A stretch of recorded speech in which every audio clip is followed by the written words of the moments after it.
దేశంలో ఇప్పుడు ఉపరాష్ట్రపతి ఎన్నిక జరుగుతోంది.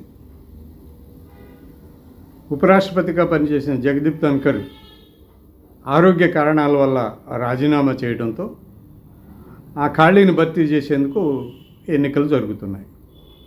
సెప్టెంబర్ 9వ తేదీన పోలింగు, అదే రోజు కౌంటింగ్ కూడా జరుగుతుంది.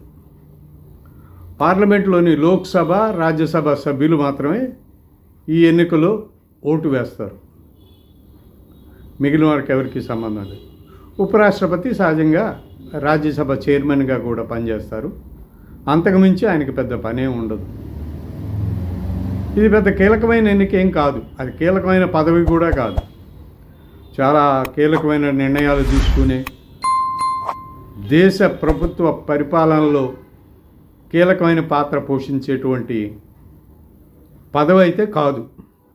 ఏదో నామమాత్రం పదవి అయినా ఎన్నిక తప్పదు. పదవి ఒకటి రాజ్యాంగంలో ఉంది కాబట్టి దానికి ఎన్నిక తప్పదు, కాబట్టి ఎన్నిక జరుగుతోంది. మొదట ఈ ఎన్నికను ఏకగ్రీవం చేయాలని బీజేపీ నేతృత్వంలోని ఎన్డీఏ భావించింది. అన్ని పార్టీలను కూడా సంప్రదించే ప్రయత్నం చేసింది. చాలా పార్టీలను సంప్రదించింది, కాంగ్రెస్తో సహా. అయితే కాంగ్రెస్ నేతృత్వంలోని ఇండియా కూటమి, ముఖ్యంగా కాంగ్రెస్ పార్టీ ఎన్నికను ఏకగ్రీవం చేయడానికి ఇష్టపడలేదు.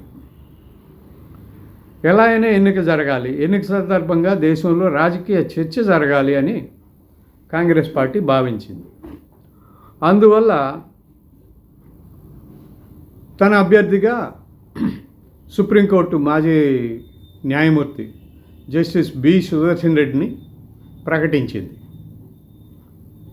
జస్టిస్ సుదర్శన్ రెడ్డి తెలంగాణ వ్యక్తి. ఆయన ఉమ్మడి ఆంధ్రప్రదేశ్లో ప్రభుత్వ లీడర్గాను న్యాయమూర్తిగాను పనిచేశారు. ఆ తర్వాత గౌహతి కోర్టుకి చీఫ్ జస్టిస్గా వెళ్ళారు. అక్కడి నుంచి సుప్రీంకోర్టుకి జస్టిస్గా వచ్చారు. ఎన్డీఏ కూటమి కూడా తన అభ్యర్థిని ప్రకటించింది. తెలంగాణ మాజీ గవర్నరు, మాజీ లోక్సభ సభ్యుడు, జార్ఖండ్ మాజీ గవర్నరు, మహారాష్ట్ర ప్రస్తుత గవర్నరు సిపి రాధాకృష్ణన్ని తన అభ్యర్థిగా ప్రకటించింది. ఆయన నిన్న నామినేషన్ కూడా వేశారు. ఈయన తమిళనాడుకు చెందిన వ్యక్తి. సరే, ఈ ఎన్నికలో మొత్తం 781 మంది సభ్యులు, లోక్సభ రాజ్యసభ కలిపి, వాళ్ళు ఓటు హక్కు వినియోగించుకుంటారు. దీంట్లో ఎన్డీఏకి 436 ఓట్లు ఉన్నాయి. 436. కాంగ్రెస్ నేతృత్వంలోని ఇండియా కూటమికి 323 ఓట్లు ఉన్నాయి. సో ఈ లెక్కను చూస్తే 436 ఓట్లతోటి ఉపాధ్యక్షుడు రాధాకృష్ణన్ అయ్యే అవకాశాలు ఉన్నాయి. ఈ 436లో టీడీపీకి చెందిన లోక్సభలో 16 ఓట్లు కూడా ఉన్నాయి. ఇక ఇతరులు ఒక 22 మంది ఉన్నారు. ఇతర పార్టీలు, చిన్న చితకా పార్టీలు, అటు ఎన్డీఏలో కానీ ఇటు కాంగ్రెస్ నేతృత్వంలోని ఇండియా కూటమిలో కానీ భాగస్వాములు కానిటువంటి పార్టీలు చిన్న చిత. వీటిలో 7 రాజ్యసభ, 4 లోక్సభ ఓట్లు ఉన్నటువంటి వైఎస్ఆర్ కాంగ్రెస్ పార్టీ కూడా ఎన్డీఏ కూటమికే మద్దతు ప్రకటించేసింది. సో ఇలా చూసుకున్నప్పుడు ఖచ్చితంగా ఎన్డీఏ కూటమి అభ్యర్థి గెలిచే అవకాశాలు ఉన్నాయి అనేది చాలా స్పష్టంగా తెలుస్తుంది. ఈ విషయం కాంగ్రెస్ నాయకత్వానికి కూడా తెలుసు. అయితే ఏంటంటే, ఈ ఎన్నికను ఒక రాజకీయ వేదికగా వాడుకోవాలని కాంగ్రెస్ పార్టీ భావించింది. అనేక విషయాలు చర్చలోకి తీసుకురావాలి, దేశవ్యాప్తంగా అనేక విషయాలపైన చర్చ జరగాలి అనేది కాంగ్రెస్ నాయకత్వం భావిస్తుంది. అందువల్లనే తన అభ్యర్థిగా పోటీ దింపింది. అని గెలిచే అవకాశం లేదు. అయితే జస్టిస్ సుదర్శన్ రెడ్డి ఒక మాట అన్నాడు. నేను అర్హత కలవాడిని అనిపిస్తేనే ఓటేయండి అని రాజకీయ పార్టీలకు విజ్ఞప్తి చేశారు. ఇదే సందర్భంలో ఆయన చంద్రబాబు నాకు మిత్రుడు, 1995లో చంద్రబాబు నాయుడు ఎన్టీఆర్ని దింపేసినప్పుడు కోర్టు పరంగా హైకోర్టు, అప్పటి హైకోర్టు తీర్పు ఇచ్చింది. తెలుగుదేశం పార్టీ, దాని బ్యాంక్ అకౌంట్లు, దాని సింబలు అన్నీ కూడా చంద్రబాబు నాయుడికే చెందుతాయి, ఎన్టీ రామారావుకి చెందవు.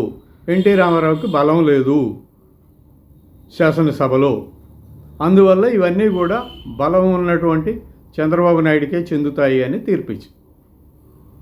ఆ తీర్పు, దానిలో ప్రధానమైన తీర్పుని మాత్రం అప్పటి high court chief justice justice Prabhashankar Mishra రాశారు. ఆ తర్వాత తీర్పుని ఈ జడ్జి గారు ఈయన రాశారు. సో దీన్ని బట్టి అంటే చంద్రబాబు ఒకసారి ఆలోచిస్తాడేమో అనేటువంటి అభిప్రాయం చాలామందికి కలగొచ్చు. కానీ చంద్రబాబుని దగ్గరగా చూసిన వాళ్ళు కానీ, చంద్రబాబు రాజకీయాలు బాగా తెలిసిన వాళ్ళు కానీ అనుకునేది ఏంటంటే, చంద్రబాబుకి తన మన అనే కంటే కూడా రాజకీయ అధికారం ముఖ్యము. జస్టిస్ సుదర్శన్ రెడ్డి ఎంత సన్నిహితుడైనా కూడా ఇప్పుడు ఆయన ఎన్డీఏలో నుంచి బయటకు వచ్చి సుదర్శన్ రెడ్డి అభ్యర్థిత్వాన్ని భుజాన వేసుకొని ప్రచారం చేసే ప్రయత్నం అయితే చేయరు. ఇది జరగదు. ఆయన ఖచ్చితంగా ఎన్డీఏకే ఓటేస్తారు. ఇది చంద్రబాబు నాయుడు గురించి, ఆయన రాజకీయాల గురించి, ఆయన తత్వం గురించి తెలిసిన వాళ్ళందరికీ అర్థమయ్యే విషయం. ఒకవేళ చంద్రబాబుకి తన సన్నిహితులు, తనకు ఒకప్పుడు సహాయం చేసిన వాళ్ళు, వాళ్ళకి మళ్ళీ తను సహాయం చేయాలి అంటే చంద్రబాబు నాయుడికి రాజకీయంగా అవకాశం కల్పించినటువంటి ఎన్టీ రామారావు కానీ, నందమూరి కుటుంబం కానీ చాలా సన్నిహితం, వాళ్ళే చాలా కీలకం. అయితే వాళ్ళని కూడా పక్కన పెట్టగలిగినటువంటి రాజకీయ చతురత చంద్రబాబు దగ్గర ఉంది. కాబట్టి ఇప్పుడు ఎన్టీ రామారావు, నందమూరి ఫ్యామిలీతో పోలిస్తే జస్టిస్ సుదర్శన్ రెడ్డి చాలా అంత ప్రాముఖ్యమైన వ్యక్తి కాదు చంద్రబాబు నాయుడికి. ఆయన రాజకీయాల్లో ఆయన అవసరాలకు వాడుకున్నాడేమో కానీ ఇప్పుడు సుదర్శన్ రెడ్డి రాజకీయాల అవసరాలకి చంద్రబాబు ఉపయోగపడతాడని చంద్రబాబు రాజకీయాలు తెలిసినటువంటి చాలామంది భావించడం లేదు. కాబట్టి జస్టిస్ సుదర్శన్ రెడ్డి కొంత ప్రచారం చేసుకోవడానికి, అలాగే కాంగ్రెస్ పార్టీ, కమ్యూనిస్ట్ పార్టీలు, తృణమూల్ కాంగ్రెస్ పార్టీ, ఇట్లాంటి పార్టీలన్నీ కలిసి దేశవ్యాప్తంగా బీజేపీ రాజకీయాలు, రాజకీయ విధానాలపై చర్చ చేసుకోవడానికి పనికొస్తుంది తప్ప ఈ ఎన్నిక దీనివల్ల పెద్ద ప్రయోజనాలు అయితే ఏమీ లేవు. గెలుపు స్పష్టంగా కనిపిస్తోంది. 436 సీట్లు, 771 ఓట్లలో 436 ఓట్లు ఎన్డీఏకు ఉన్నాయి. దాంతోపాటు ఇప్పటికే వైఎస్ఆర్ కాంగ్రెసు 11 ఓట్లు కలిపేసింది, మద్దతు ప్రకటించేసింది. టీఆర్ఎస్ ఒక నిర్ణయం తీసుకోవాల్సి ఉంది. తెలంగాణ ముఖ్యమంత్రి రేవంత్ రెడ్డి తెలుగు రాష్ట్రాల్లోని రాజకీయ పార్టీలకు, ముఖ్యంగా లోక్సభ, రాజ్యసభలో ప్రాతినిధ్యం ఉన్న పార్టీలకు ఆయన ఒక విజ్ఞప్తి చేశారు. తెలుగు వ్యక్తి ఉపరాష్ట్రపతిగా పోటీ చేస్తున్నాడు కాబట్టి తెలుగు రాష్ట్రాల్లోని రాజకీయ పార్టీలు మద్దతు ప్రకటించాలి అని.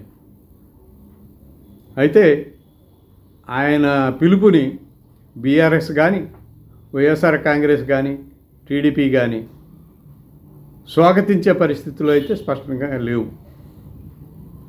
చంద్రబాబు నాయుడు ఎన్డీఏ నుంచి బయటకు వచ్చి ఓటేయరు.